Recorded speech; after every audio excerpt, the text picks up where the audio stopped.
So here we have the Hyundai Ioniq on a 67 plate. I'm going to start off by showing you around the outside of the car, and then we'll hop in and run through some controls on the inside. But from the outside, you can see it's a 5-door car. We'll start off inside the boot and then work our way around the rest of it from there. As we approach the boot, you can see we have reversing sensors. This car's also got a full colour reversing camera. Plenty of boot space as well, along with the 60/40 split folding seat, should you wish to increase this space even further. Okay, so we're just going to work our way back round to the front of the car, and then we'll hop in and run through some controls on the inside. But now that we've done a full circle of it, you can see it's in excellent condition the whole way round. Just briefly before we climb in, I think it's well worth seeing the interior from this exterior point of view. There's plenty to run through on the dashboard, so let's hop in and we'll do that right now. Okay, now that we're inside the car, we're going to start with the dials. We have the speedometer in the middle and the fuel gauge is there as well. Just to the right-hand side of that, you can see the total miles for this car, which are 10,763.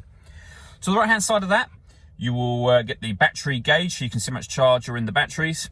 And then to the extreme left, you have the gauge that will show you if the motors are being charged, if you're driving in eco mode, or whether you're using the engine, i.e. the power section of that gauge.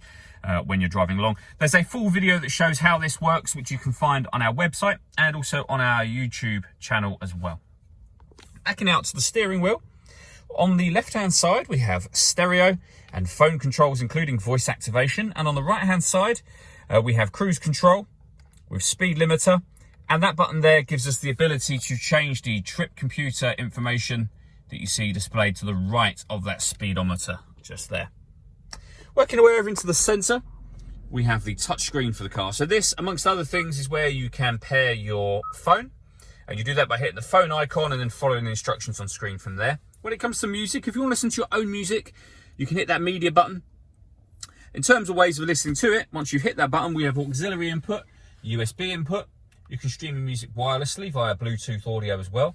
If you connect your smartphone via its USB, whether it's Android or Apple, you'll see you have Android Auto and Apple CarPlay available to you as well.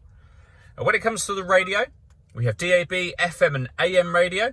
So overall, plenty of ways to listen to your music. We also have satellite navigation. There's a full video that shows how that works on both our website and again on our YouTube channel.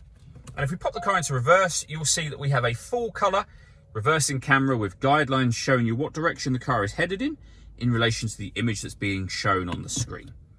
Working our way down, we have dual zone climate control. So you can adjust the passenger and driver temperatures, the fan speed up and down. You can determine where you'd like the air to be directed once it enters the car. And then when you're happy with those settings, this button turns the air conditioning off in this case, or back on again. Or you can hit auto. When you hit auto, the car will take control of the fan speed and the direction of the air to maintain the temperatures that you've asked for. To override that, just readjust the fans and then put it back on whatever setting you want it on here as well. We then have two 12-volt charging sockets, the auxiliary and USB inputs that I mentioned a moment ago. And if your phone is able to charge wirelessly, pop it on this pad and it will start to charge straight away. We then have the gear lever for the fully automatic gearbox. We have heated driver and passenger seats, both with 3 different heat settings on each. And we have a heated steering wheel as well. All that leaves me to say is thank you for taking the time to watch this video. If you'd like to come and see the car in person and have a test drive, please feel free to call any of our MJA sites. We'd love to hear from you soon.